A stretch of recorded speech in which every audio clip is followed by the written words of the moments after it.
para maging inahin uli aring ating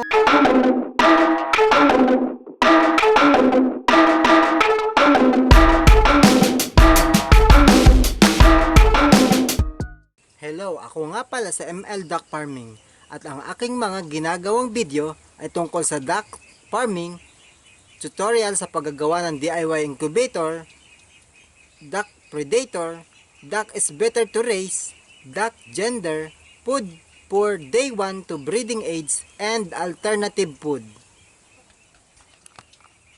Paano natin mapapabilis ang pagpapadami ng mga Muscovy duck?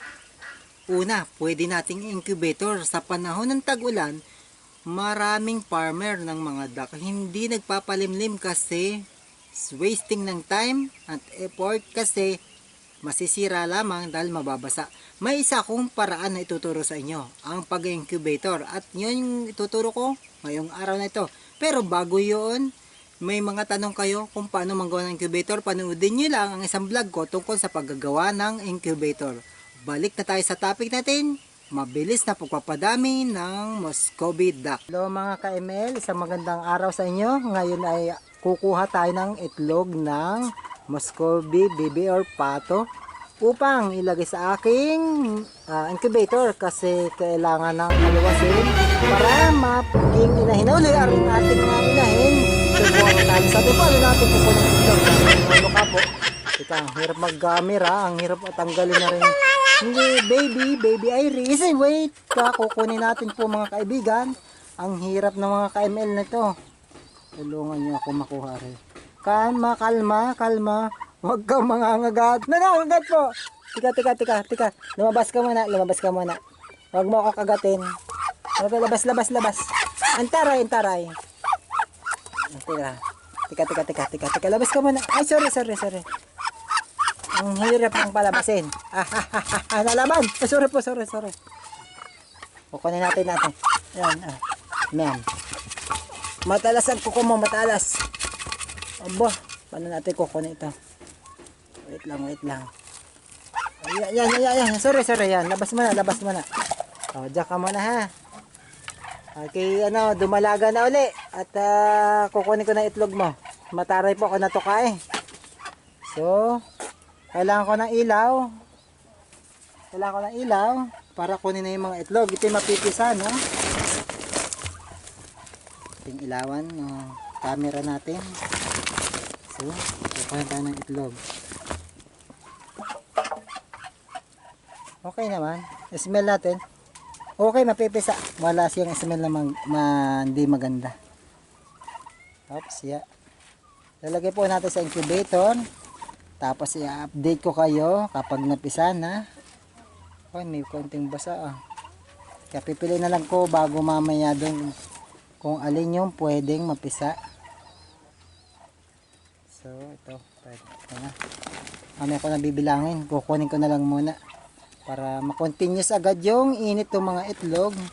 Kasi kabibili ko lang ng bumbilya. Tapos kumuha ko ng dayami. Kaya lang sa pag nanais natin makuha yung mga itlog, natuka ang inyong ka-ML.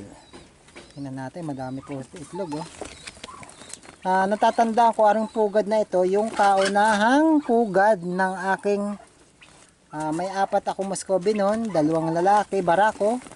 Tapos mayroong 2 inahin. After ilang buwan, nakapisa. Hindi nakapisa kasi nabasa. Pero ito din yung pugad na nagkaroon ng 3 inahin sabay-sabay umitlog at lumimlim. So ano nga ba natin gagawin kapag ang pugad ay pinaghaharian or 2 o 3 ang inahin nag-aagawan sa pugad? Pwede po natin gawing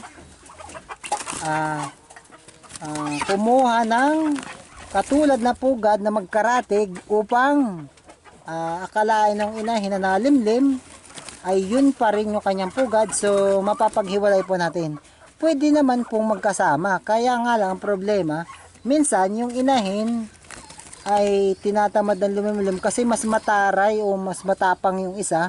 So magtatampo o may stress po yung isa. So kung bibigyan natin ng tigigisang pugad at bibigyan natin ng pagkakataong makapangitlog, limlim, ng kanya lang, wala pong istorbo sa kanya, at nasisigurado po natin na makakatapos siya makapisa, magiging masaya yung inahin, at makakameron tayo ng isang matagumpay na pagpipisa ng mga sisiw. So, parang mayroon pa ba? Ang dami ng itlog na rin. Actually, 3 po ang umitlog dito. Wala na po.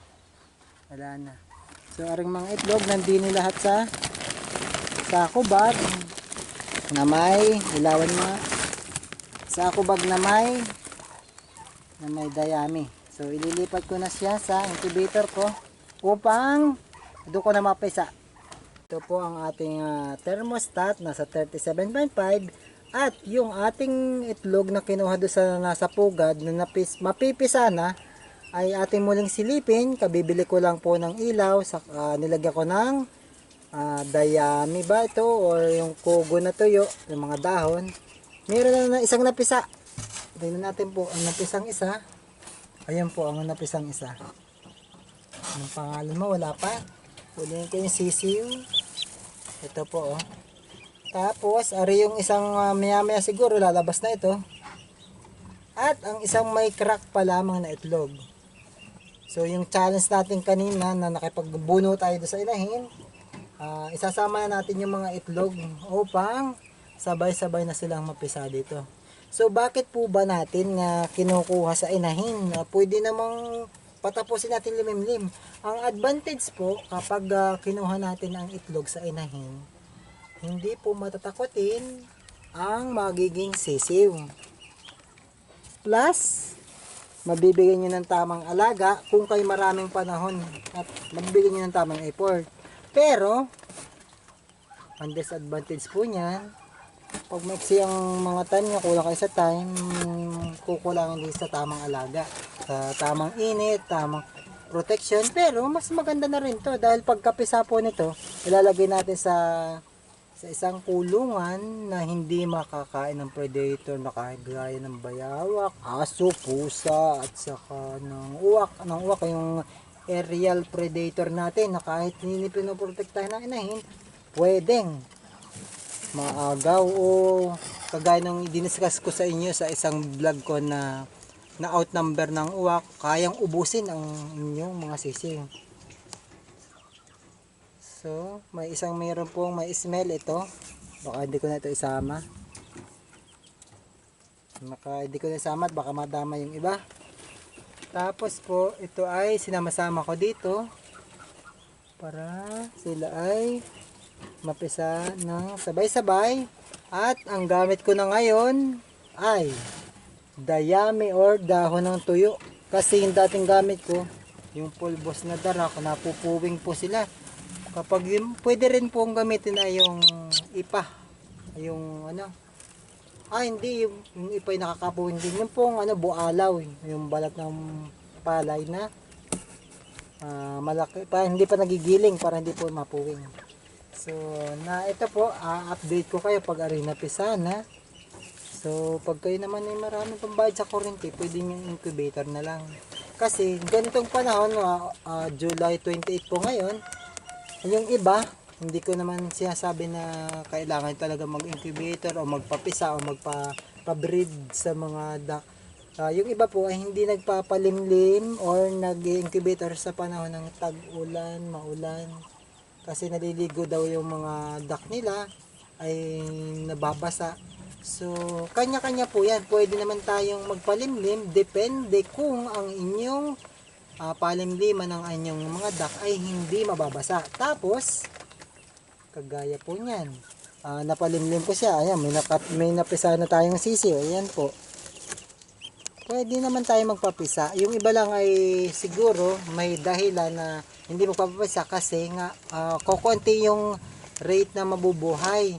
Tapos masasayang lang yung effort na maglimlim, makapag-recover inahin. Kaya mas ginagawa na lang nila, kung mapaitlog man nila, ginagawa na nila ang balot o niluluto na lang yung itlog. Lalabo nila, hard boiled. Itong sa akin, sa experience ko, in-incubator ko na lamang kasi nagiging successful naman po ang aking pa-incubator.